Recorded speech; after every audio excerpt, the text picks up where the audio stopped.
Thank you for joining us wherever you are. This podcast episode is brought to you by the Old Ways Actual Play team. This actual play uses the Delta Green tabletop role-playing game rules by Arc Dream Publishing. This actual play is performed by adults and in an adult setting. Listeners should know that this podcast will include mature themes and scenes. All content, including names, places, events, companies, military organizations, and etc., which may bear resemblance to entities living, dead, or redacted, is completely coincidental. My name is Michael Diamond, and for tonight's game, I will be your handler.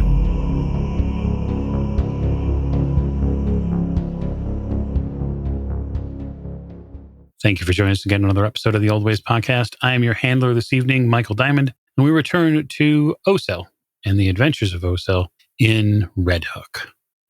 And so at the top of the show, as we like to do, we'd like to thank you, the listener, but especially you, the Patreon supporter. If you haven't had a chance to check out what we offer on Patreon, you can, and that's patreon.com/theoldwayspodcast. Make sure you subscribe to us on YouTube and help us get to 1,000 subscribers. We're going to give a big, fun, fancy prize away, and maybe you could win it. That said, we have some agent introductions to get to, and so to my right. This is me, Miranda. I play Aaron Weber, and I'm just participating in a little light vandalism tonight. Indeed you are. Perhaps you'll be buying some new gypsum boards soon. To Dr. Weber's right. Hi, I'm your friend Nate. I'm playing Elliot Winters, Special Agent for the U.S. Department of State. Come out to the coast. Have a few laughs, climb into the walls of yet another haunted mansion. It's a great night. It's really your favorite thing to do, which is investigate creepy buildings. And to Agent Winters right. Hi, this is Allie, and I play Special Agent Joanne Hart, and I'm pretty sure at this point Dr. Weber has completely just cracked.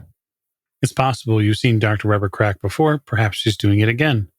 Perhaps you'll have to deal with it. Who knows? Last but most certainly not least. Yo, what up? This is Agent Brett Hawkins, played by Tegan Gilbert. And I'm just happy to be here supporting the Iceman and his adventures in tubes. Yes, indeed. Speaking of adventures in tubes, when last we left our agents inside the Garrison Mansion, it was clear that Agent Winters was going to be slipping down into some HVAC ductwork. And so we're going to imagine, along with him, the feeling of being a TV dinner. Made famous, of course, by Bruce Willis in the movie Die Hard. But the effect is very similar. You really get what Bruce was going for in that movie. The writing now suddenly makes sense.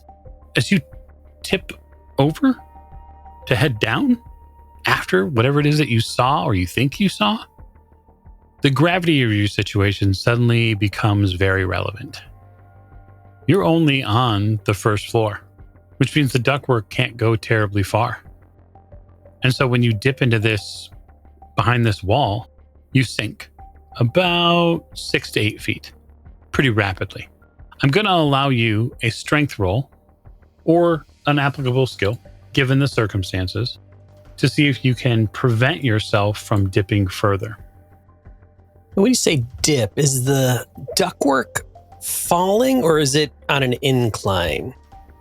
What I mean is you dipping slowly from the point in the wall you were, because you're not going to fall immediately because your body is going to take up the entirety of this duct. And so it's going to be slow and simple and easy. And we'll see if it's sort of irrevocable. Well, I do have an athletics of 30. And I have a strength of 50.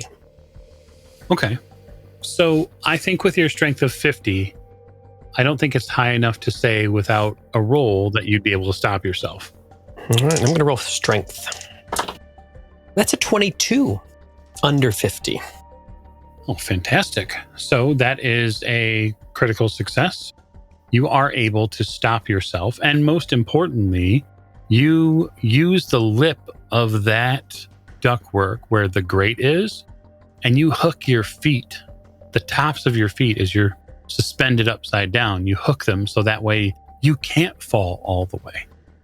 You still have your flashlight in hand, and that is somewhat unfortunate for you because you're forced at that point to to see something you don't want to see. And that is a form at the bottom of this HVAC ductwork. And you realize it's the bottom because it being the first floor, it doesn't go any deeper than that, which means it's you. It's a very small space in between you and this subject, we'll say, and then the bottom of that ductwork. And that means there is no other place for this thing to go except back up towards you. This figure, if it can even be called a figure, is slightly hairy. It has a bulbous body, and the body is very mammalian. Could be easily confused for a raccoon or a dog or some other type of furred animal. What is the most unfortunate part of this vision for you, though, is that its head is entirely too human-looking. Attached to this head are little tufts of hair and tiny little ears, but the main face is this mottled, reddish, tinged skin that goes from fur to human skin, where there are two inset red eyes that stare back up at you. And as your light shines on it, illuminating every facet that you're so desperately wish you had not seen, it speaks to you. And it says, the McAllister isn't gone. And I'm going to ask you to make a SAN roll, Agent Winters. Absolutely. 23 out of under 46. Okay, 23 under 46. You take no sanity loss. It's mentally shaking, and that's when it springs at you. It acts far faster than you do. And so on its action, it is going to pass through your space, climb you like a fleshy ladder, and disappear behind you. It does so by clawing into your skin with those tiny little fingertips. And in doing so, will utilize unarmed combat in an attempt to rake your back and the top of your head. I would offer you a dodge roll at a supreme penalty. I'd sort of rather fight back. Okay. And try and crush this thing into the HVAC. Probably shouting as well, Brett, it's coming! It's coming! Watch out, Brett! So I'm going to impose a 20% penalty on your roll, given the fact that you're really not able to get any sort of leverage in this situation. Absolutely. I think my unarmed is... Oh, it's 60. So, let's see what I can do. Would have been a fine success without that penalty. So I am 5 off of a success. How very unfortunate for you. The clawing only does a single point of damage, but Brett, that is absolutely something you hear. You hear these nasty animal noises come out from this vent space where Elliot has crawled into, and there is a small, dark object, maybe an animal, that passes through the space. You see something pass through the space, that area where his feet are hooked, for a split second. And you can hear the scratching and clawing of these claws on the ductwork. What the fuck? Can I pull Winters out? You can certainly attempt to. What's Agent Hawking? What's your strength? What an excellent question, of which the answer is 10. Yeah, I'm going to say that you're able to slowly pull Agent Winters out. It's just going to take you a couple of rounds, though. The creature is not going to continue attacking you. It's fleeing. You pull him out. Brett, it talked to me. Did it talk to you? Did you hear it? Oh God, that voice. Did it talk to me? Did it say anything to you? No, I don't even know where it went. Oh my God. You saw it, right? I think that's the thing that bit me. I saw something. I have no idea what it was. I had no idea either. Just like Weber said, is a 30-pound raccoon with a human face. Oh my God, it was horrible. I bet these are the things that taking them babies, I swear. I'm going to check him over medically for injuries. Yeah, there is a trail, a little droplets of blood on the back of his shirt, and you see that there's blood in his hair. Okay. I got a 50% in first aid, but nothing in medicine. Yeah, I mean, this is like falling off a bike and scratching your knee. Like, you're really not going to be able to do a ton for him. The damage to you, Winters, isn't terrible. It's way better than getting, having Dr. Weber fall on you. That's way worse than this. I saw a dude in the Philippines that got like scratched up like you did, and they had to give him a rabies shot. So when you're getting out of here, we're getting you a shot. Brett, this is the second time. These things is taking me out bit by bit. It's all my fault. Why am I keep sticking my head in places it doesn't need to be? We should check Agent Hart. We should check Dr. Weber, make sure those things seem evil. There's more sound from upstairs. There's commotion up there. Something is going on. Yeah, I want to move up there. Hey, you Winters, you want to go? Let's go. Let's go. We're skedaddling. Okay. Heading upstairs, I would just ask, because our scene sort of moves up there. Dr. Weber, are you continuing to claw at the drywall and remove pieces? Oh, yeah. I want to get some I want to get a good person-sized hole in there so that if I need to, I can climb into it. I want to, if there is enough space between these walls that I can fit my body down in there, I will. I'm about to be in these walls if I can. Okay, so the way this structure is built, there is 16 inches between the studs. That's fairly standard wall stud difference. You're not going to be able to fit your body completely within that 16-inch space. You can fit a lot of it. It's not just the width, but it's the depth of the wall itself. And you might be flexible, Dr. Weber, but not that flexible. This hole is definitely not made for a person. It's a 2x4 for the most part wall, so the depth you're going to get is maybe 4.5 inches, and that's if you're breaking the backside of the drywall out too. You're not going to fit in there. You're going to be able to search in there and run your hand up and down and put a light in there, but you're bodily never going to fit in there unless someone chops you into little pieces. No, I hope they don't do that. I hope not either. I'll be feeling around in there. Like once I get a good amount that I can maybe just get like a good shoulder in so that I can feel around, stick my head in, look up and down, and just get enough of me in there. I'll be like snapping. Hart, a flashlight. Do you have a flashlight? Come on. And I'll hand Dr. Weber my flashlight over her head, like, here, handle down. Mm-hmm. I'm holding on to the head of it so that she can grab it. Okay. Yeah, you hand it to her. You get the flashlight. You get the flashlight. Look, you're assuming you're looking up and down then? Yeah. Yeah. I'm panning around. Yeah. So when you look up, you see definitive claw marks and scratches on the inside of this drywall and along the 2x4s that make up the stud wall. So there was definitely something in here. There was something there. I mean, you heard it. It talked to you. It knows your kid's name. They're in the walls, Hart. It's some sort of infestation. And I don't know if they've been following us or what if they looked into us or whatever these things are working for. That Holly, they know my kid's name, Hart. Well, here, let me take a look, and I'm gonna pull on Dr. Weber's shoulders. Like, if you really saw a thing, I need to see what it is, because if we're gonna take care of it to get rid of whatever this thing is in the walls, I need to look at it. I saw it and I fucking heard it. See if you can make any sense of this. If there's any tracks in there, if it's going somewhere, I bet it's going in the fucking basement. Well, then maybe you should let me take a look.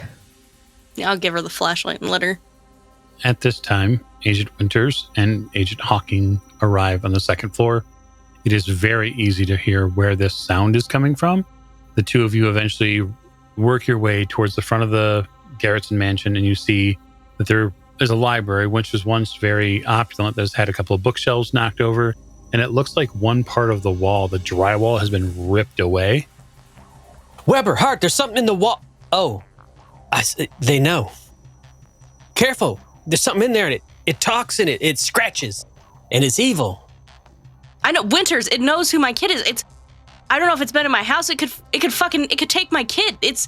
We gotta find it. Do you know where it's at? There must be more than one then, because there's one downstairs, and it knew all about the McAllister building, which doesn't make any sense. This one knows about your kids, and that one knew about the Hawkins, Hart, they haven't said anything to you, though? Have you heard him talk? I have no idea what you're talking about something talking.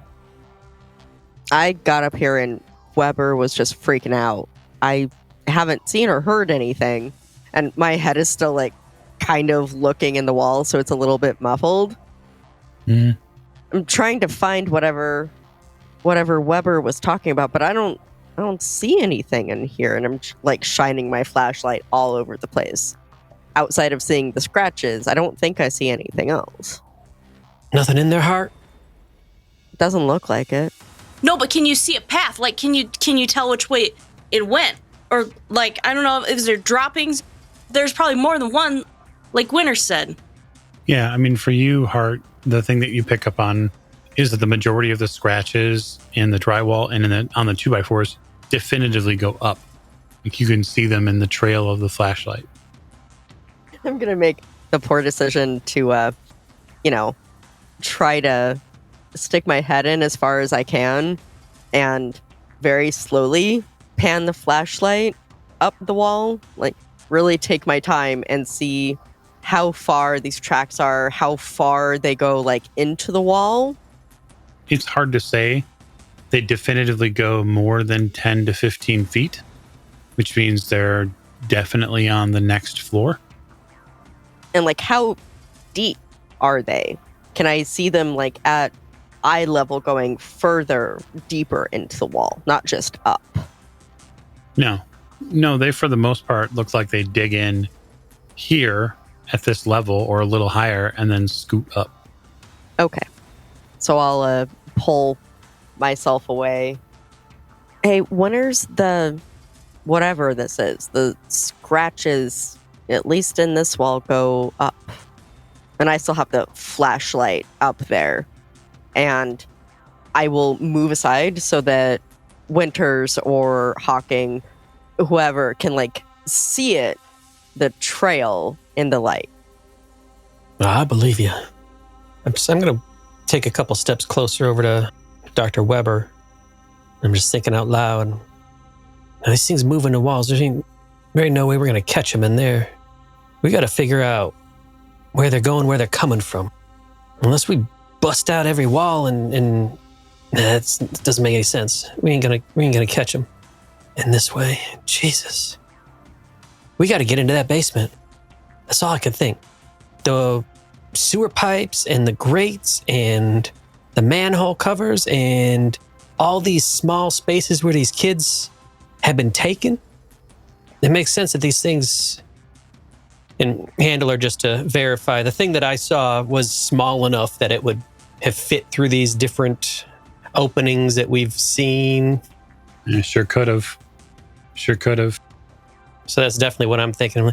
These things can get through there, and these kids that they're stealing are small enough to get through there. But they seem like human, but they also seem like vermin. I'm afraid there's hundreds of them somewhere. There's a nest. We need to find that nest. Okay, so where's the team going? Well, I'm going to go upstairs. Because if these tracks or whatever are up there, I want to match up this wall with the one upstairs. And if I have to, break through the drywall to see if they go further up than where they are right now. Okay. So you have to go back towards the center of the Garretson Mansion where there is a massive multi-platform circular staircase. Beautiful luxury level, wide stairs, big, beautiful banisters and scroll work and woodwork. It looks like it's possible that the staircase might have been retained from the original mansion. It's beautiful, and it's that classic, I don't want to say post-Victorian, but that's pretty much what it is. These sort of remind you of the stairs in the movie Titanic. So really beautiful woodwork, really wide stairs, and then multiple sort of platforms where you might have 5 or 8, probably 8 to 10 stairs, and then there's a landing. And then 8 to 10 more stairs, and there's a landing. And so it's very simple. The landings aren't new floors, they're just stopping points where there's, a niche with a recess with a potted plant that doesn't currently have a plant in it because the building's not open yet. But getting up to the second floor, and it does look like there's a third floor as well, getting up to the second floor, it isn't hard for you to trace roughly speaking, where the wall would be, but you're in a bedroom now and you're near a closet and you're trying to figure out and line up, is it this wall or is it inside the closet or where is it at? Well, I'm going to flash my flashlight around inside the closet first and see if there's anything in there. Yeah, there's something in there for sure. It's just a bunch of curtains waiting to go up. Okay, I'm going to move the curtains. Okay. You move the curtains, there's nothing there. Okay. Does this closet have a door? Yeah, it does. Okay, I'm going to close the door. Okay. I'm going to see if there's part of the wall that I can kind of, especially if the corner of it is up, right? I'm going to see if there's a place where I might be able to, accidentally just tap the butt of the flashlight up against. Oh, I don't think you're accidentally doing that. No. So I'm going to find a corner that seems like it would be the thing that lines up to the part downstairs and just smack it and see if I can't break through it a little bit. You tap on it and tap on it a little harder. The drywall here is pretty firm. This bedroom, this part of the converted condo is basically complete. The only thing that's missing is a tenant and some curtains hung up. Are there any official tools up here? No. So at that point, I'm going to call down the stairs, stick my head out. Would somebody bring up a hammer or a rock or just something heavy? Yeah, so what are the rest of you doing? I just want to make sure that I'm correct in the assumption that Agent Hart has gone upstairs to investigate by herself because nobody else is interacting so far. So if that's the case, then I know that she's all alone by herself in a creepy old mansion that's been converted to some very nice condominiums. So I'll ask again, what are the rest of you doing? Well, not following Agent Hart. Okay. I don't understand why we're not. I thought the things were in the basement. I didn't say that. Oh, I know, but I think that's what Winters thought they were. That's what I said. That was our assumption. So, why aren't we trying to get into the basement? I think the idea was for some of them to go down to look in the basement. And I feel like it's Weber's assumption that they're in the basement as well. It's Miranda's, and thus it was Weber's assumption that they are in the basement. So if anyone was going to try to find access to the basement that we didn't see in the daylight, or to follow these weird fucking Christmas footprint raccoon track fucking trails into the basement, that's what I would do. Now, here's where Winters is at. Winters is, after it takes a breath and sees all this, and Hart is trying to track this, and Weber's exhausted, and Hawkins got his back. All of a sudden, I'm like, that Toyota, someone else was in here, right? And if someone else is in here, and we haven't heard him, we've been making plenty of noise. And so now, all of a sudden, Brett, you saw the pickup out front, right? And the door was unlocked. That someone else was in here. What if these things hurt someone else? And I am going to start, I'm going to make a guess. I'm just going to call out Peggy. Peggy, are you here? And I'm going to try and sweep around a little bit and see if I can find out where Peggy went. Or worst case, where someone is lying, sleeping, taking a restful nap in the building overnight. Okay. Fair enough. What floor are you doing that on? Ground floor, first floor, second floor? I would go back down to the ground floor. So I'd probably go back to where that staircase is and wherever that main hallway is that we entered in. Mm-hmm. Because I'm going to assume, okay, wherever that pickup was, they entered in that door. And I'm going to start from there and just sort of do spiral sweep and just check all the rooms and looking for, calling out, Peggy, are you in here? Is someone in here? And looking for signs of damage or a scuffle and thinking about that thud that signaled a lot of this when we first entered and wondering now if that was a person maybe hitting the ground. Starting to get a little bit worried there's a civilian in here that needs help. Yeah, unfortunately for you, Agent Winters, you come across on the first floor at the back of the Garrity mansion a young man who is passed out, face down, and there is an awful lot of blood around him. And I'll call out, Brett, Dr. Weber, we got someone wounded here. Oh, I'm actually right behind you. So I call out and you're right behind me, like, oh shit. And go over and try and administer some emergency first aid, get him in the rescue position, all that. Okay. So I wouldn't normally ask this of you, Agent Winters, but I am going to ask you to make a first aid roll because this subject is not in a good place. I will roll it. I did say I was approaching and doing that, but... You did. You know, that's a decent roll, and it's still 31 over 10.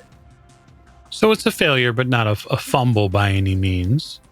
So you get him into the rescue position, and Agent Hawking, you realize that if Winters doesn't properly adjust this person's neck, they're going to asphyxiate if they're not already stopped breathing. Absolutely. I want to step in at this point and try to assist Winters here, making sure that this person can still breathe. Is there an obstruction in their airway? Not that you're necessarily immediately aware of. Okay, is there trauma to the neck or shoulders? Yes, so there is deeper lacerations around their collarbone. These look like deep claw marks that have been placed on them. Okay. And the subject is currently missing an eye. Oh, Jesus. Okay, I want to check the rest of their body, so I'm going to put my hands in the claw position, and I'm just going to go ahead and feel up and down their rib cages and their thighs and their legs, and I'm checking for any other puncture wounds or wet spots from blood. Yeah, wet spots aplenty, unfortunately, on their right side. Also, as you go and check their right side, there is movement in their rib cage area that should not be there. Okay. This person is in a very bad way. Yeah, and none of these are immediately tourniquable, so I can't this is all in their main body mass. Okay. Hey, we need to apply pressure wherever we've got an open wound here. We need to try to stop this bleeding, and we need an ambulance. So because the two of you are very perceptive, I will tell you that nearby you find a series of shells on a windowsill. You can see them not far from the body, maybe 5-10 feet. And there is also a beheaded pigeon. Okay. The fuck? Yeah, the subject is, we'll just say, likely Latino, South American descent, color of skin, hair, etc. I want to whisper at Winters, and I just want to say, I'm going to apply pressure. Clear the room. Secure it. We need to call emergency services. We need to get this guy to a hospital. I'll stand up and I'll start doing exactly what Agent Hawking asked. I'm going to call out the door, assuming Dr. Weber is, and say, Weber, we found someone and we need 911. And then I'll move through. I'll get my gun back out and start moving around this room and making sure all the doors and corners and all the cubbies are clear. Yep, makes sense. Okay, Hawking, give me a first aid roll. 00 and then a 2. That's a 2 under your first aid of 50. So because you make the first aid roll does not necessarily, in my mind, mean that you save the person. You learn a lot about this person. And I say learn about because they have a lot to educate you on. The cheeks near where the eye has been removed are filled with very tiny perforations, little tiny holes above and below. That eye is a large part of why they have lost so much blood. But it's not just that. There is a scent around their face. There's this scent of clove and allspice. It's very strange. The rest of their body continues to tell a further story. Their pulse is very weak, which is, of course, a huge concern. The bottom of their neck near their collarbone, there is a row of some sort of inkwork, tattoo that's been done. It's easy to cover with a regular t-shirt, but when you go through and inspect the body, just here at the top, you can see that they're tattooed. Is there anything about the tattoos? Can I take a look at them while I'm maintaining the pressure here and learn something about these tattoos? Yeah, I think with a 30 occult, I'm willing to give you a roll for it. It's not a gimme. If you had 50 in occult, it'd be a gimme. Come on, dice. I've already used my O2. All right, this one's 23. Okay. So these look like, distinctly for you, these look like markings that might denote a sort of, an association with voodoo. Okay. Yeah, I probably have picked up a book on tattoos or something at some point in a ship library and come across some imagery. Certainly. Well, not only that, but you probably worked cases where people have had relatives or family in South America. And what you connect this with is Brazilian voodoo. Okay. So whoever this guy is, he's clearly either a practitioner or he was protected by somebody who's a practitioner. I can also assume he probably speaks Portuguese. One would think yes. Unfortunately, I do not. Winters, for your work at clearing the room, there's nothing here other than the body of this man who, again, is slowly bleeding out. The shells, the beheaded pigeon, and Hawking, and Weber if she joins you. Either Winters or Hawking called that we needed an ambulance, so that would be Weber's first. So she would call for help and then would go to, like, as she was kind of rushing to see what all the hubbub is. Okay. So who is calling the emergency services? Weber. Okay. You call 911. That call gets placed out. It is, as we would mark on the clock, 8:52 p.m. and 911 has been dialed. Just to put a note there. So, upstairs, Agent Hart, you are investigating a bedroom whose closet door has been shut. And now you are deeper into the space, lining up that spot in the wall. Would I have heard the commotion downstairs? It's 2 floors, probably not. Okay. There were no gunshots. There was a little yelling, but you're 2 floors and also at different points of the building. So you're near the front and they're near the back. So probably pretty difficult to hear. What are you doing? This wall is more sturdy, right? So I'm not going to get through it with the butt of my flashlight. I'd probably break my flashlight in the process with no guarantee that I'd make progress.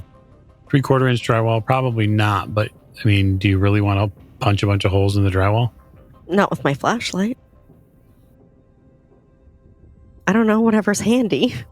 Like, if there are any tools nearby. So, as I mentioned before, this is a pretty much finished condo. So all the carpet is down in the closets. The new hardwood flooring has been done here in the bedrooms and in the main spaces. So there are no tools available to you. That doesn't mean you couldn't hunt around for tools. It just means that readily available there are none. I'm going to make another poor decision. I love it. What is it? I'm going to go up to the 3rd floor and just, like, take a brief look around to see if it's as finished as the 2nd floor is. It is not. Fantastic. Okay. You're going to go search around the 3rd floor? Specifically for a sledgehammer. The 3rd floor has only 2 of the 5 units completed. It looks like, just from your rough glances as you've been moving around the space, it is the least completed of any of the floors. The third floor does have a fair amount of tools.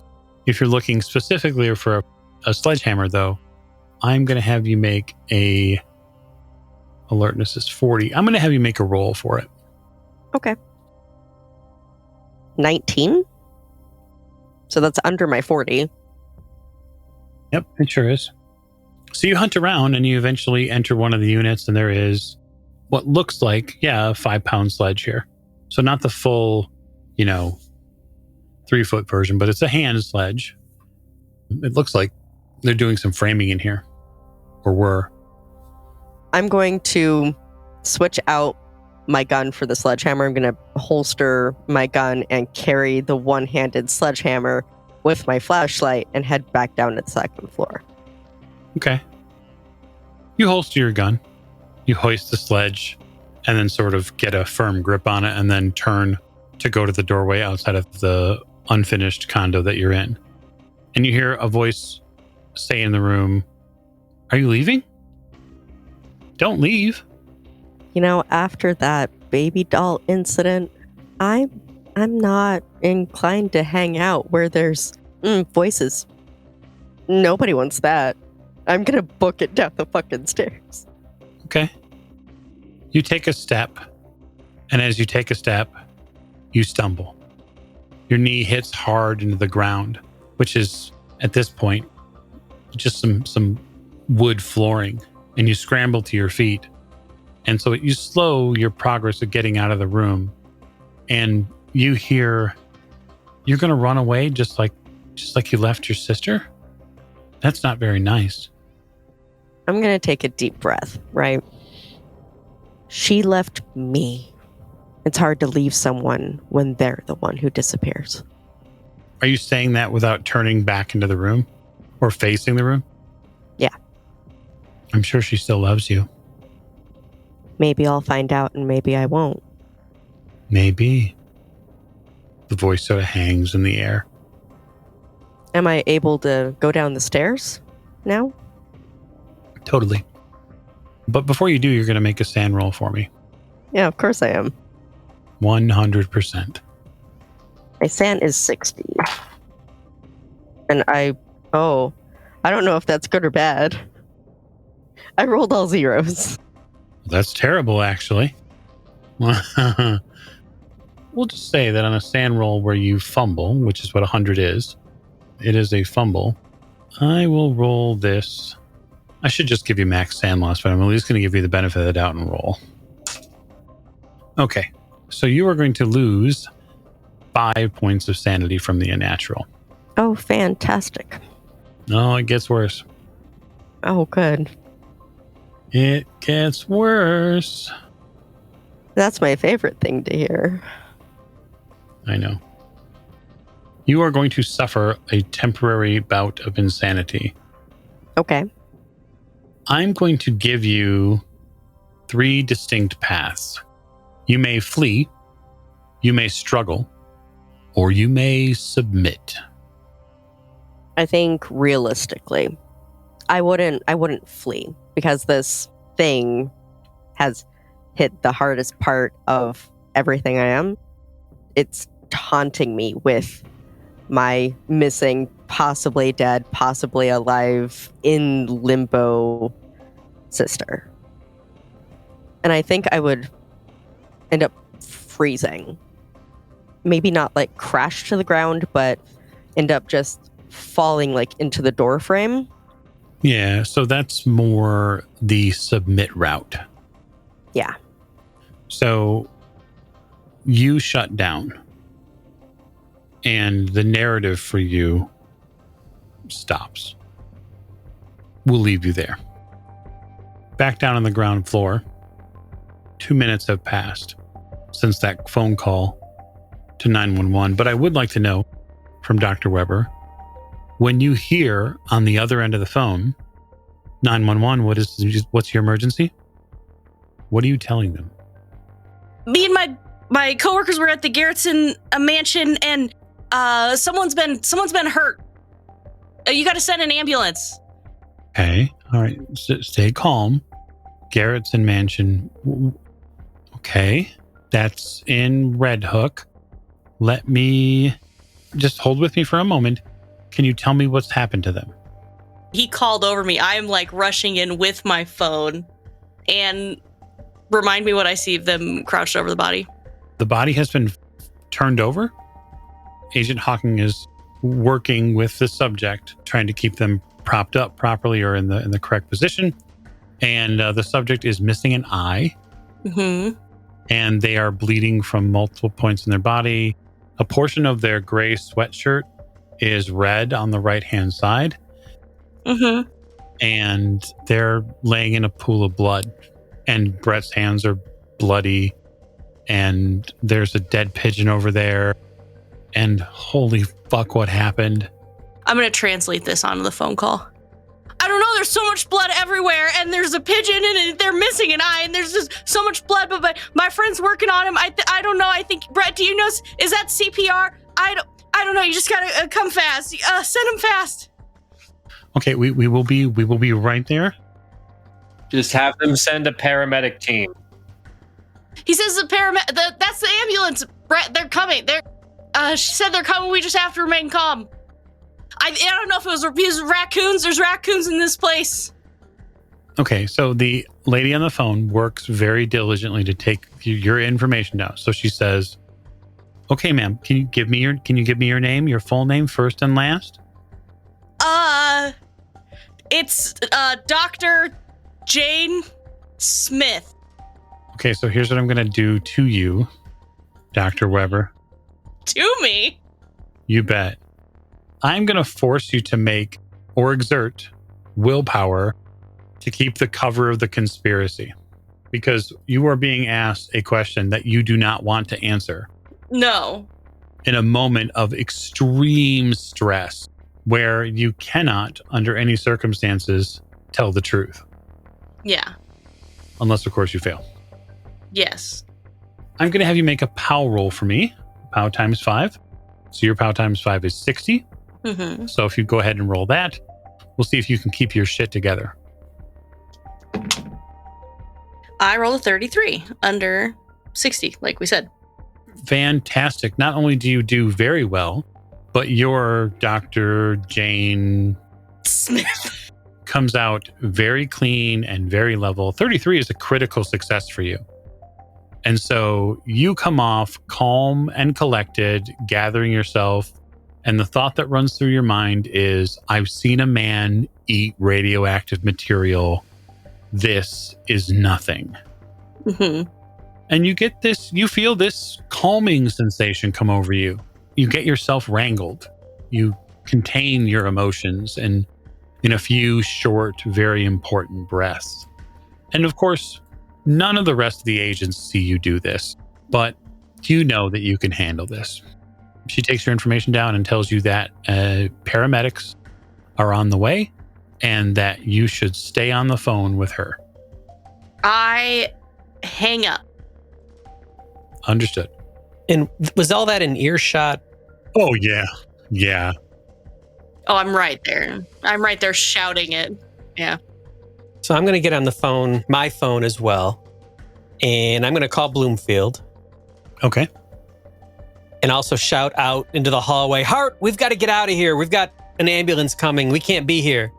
And then wait for Bloomfield to answer and tell him that he's got an injured person here and the ambulance is coming and we have to leave. So he needs to get his ass down here. Okay. Bloomfield picks up the phone. He registers what you're saying to him and he says, I'm an hour away, but I'm on my way. Okay. We've tried to stabilize whoever this is. It's one of your... I think we recognize him from today. It's one of your folks. Well, let's see. Let's check the Facebook and see if you did see him today. Yes, you were introduced to this man, and I'll say, given your background, Agent Winters, it's likely that you remember his name, and his name is Tomas Gomez. Almost certain this is Tomas. We met him today. Oh, no. I don't know why he's here. He's here with his truck. Gate was open. Door was open. Got in here. Fuck. Now, There's also some weirdness in the room, and we're going to clean some of this up too before we leave. But we got to skedaddle out here. We've tried to stabilize your boy as much as we could, and I think we'll probably make it before the ambulances be here. But I'm sure you can understand. We got to talk a little bit more about this because you've got something in this building. We all run up against it, so as fast as you can get here. If you can send someone else that's closer, that'd be even better. You hear Bloomfield say, Maxie's closer. I'm going to have him come. He might be 5 minutes away. Perfect. Gomes coughs. This is unquestionably, for you, Brett, disgusting. Because when he coughs, not only does blood come out of his mouth, but of course, all of the pulmonary functions and muscular functions surrounding his eye heighten. And so there is this lance, this almost perfect summer ketchup bottle of red blood that squirts from his eye and paints just this Picasso-esque picture for all of you. It is sort of surprising and astonishing for you, Dr. Weber. The human body continues to amaze you. But Gomes coughs. Oh! He tries to reach up to cover his eye, but it looks like the right side of his body is not. He can't get his arm up, and so he sort of begins to quiver and shake. Don't move. Somebody's on the way. Paramedics on the way. Don't move. 35. 35. 35?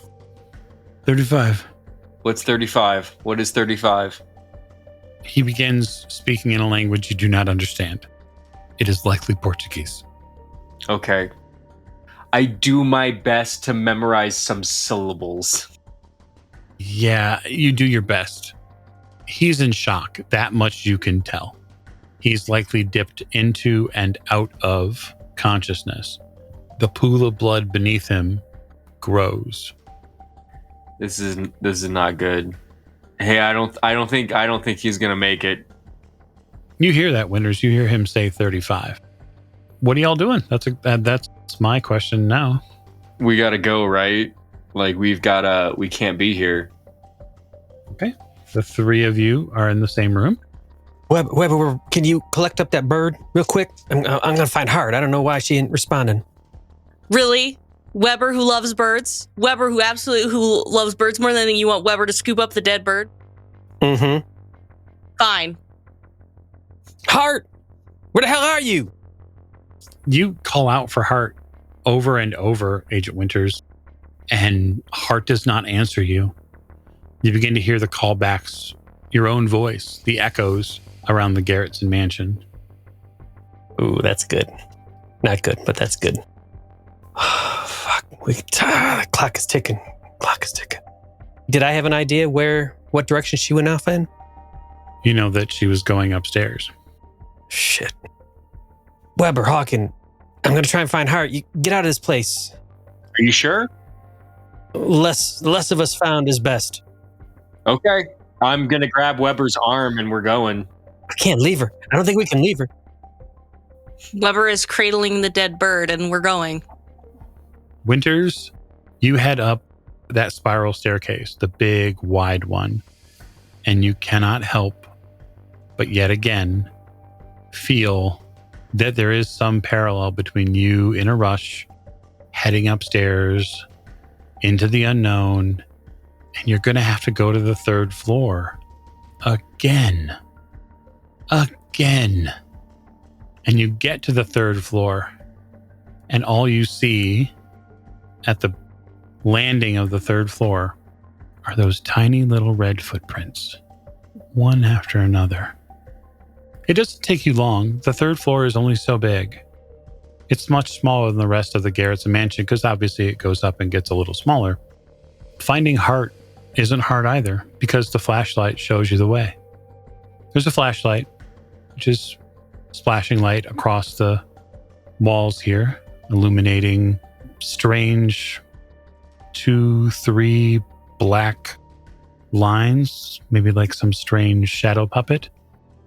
You find her fingers and then eventually find the rest of her splayed out on the hardwood floor. Across her face, small footprints.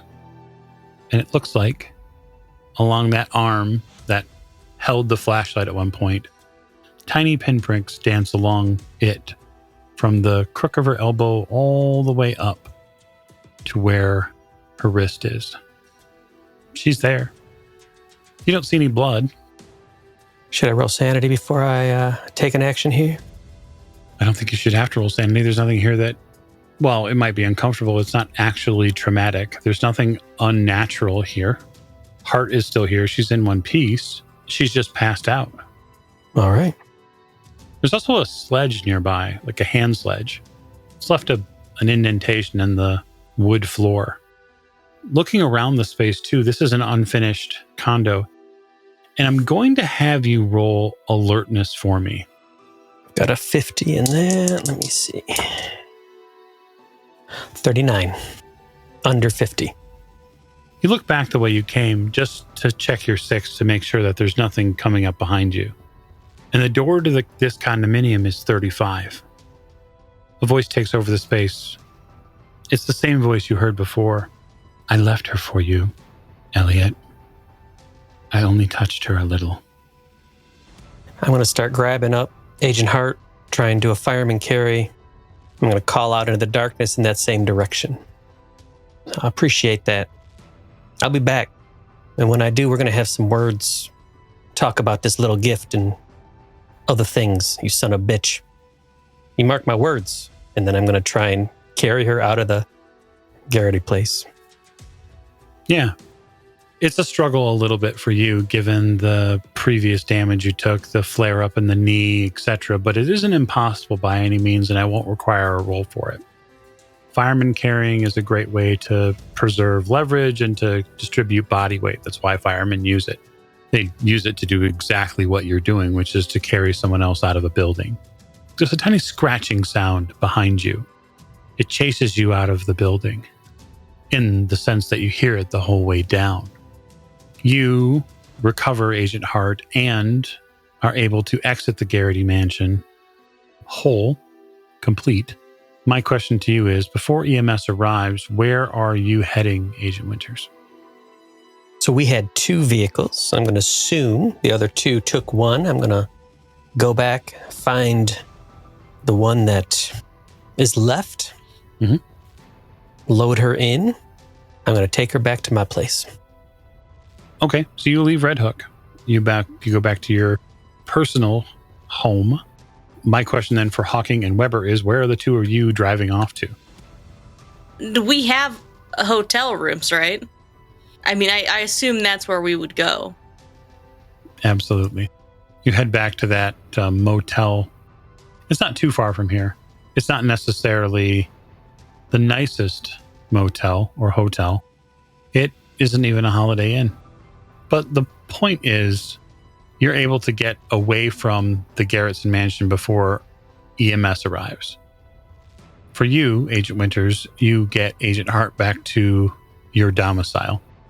Are you carrying her in? No, I'm parking. I park in my parking spot. Turn the car off. Windows cracked a little bit. Agent Hart? And just see if she'll wake up from whatever is going on. And if not, I'm just going to sit with her until she gets out. I'll text my peers. Got out with Hart. She's alive but unresponsive. Trying to wake her up. And then I just need to set a spell. That was not a great night. Seeger hits the radio. And we'll use that as our exiting coda, as the agents have survived their first up-close encounter with the Garretson mansion. I hope you, our listening audience, have enjoyed this episode, this Adventures with Ocel, as our investigation continues. Thank you, and good night.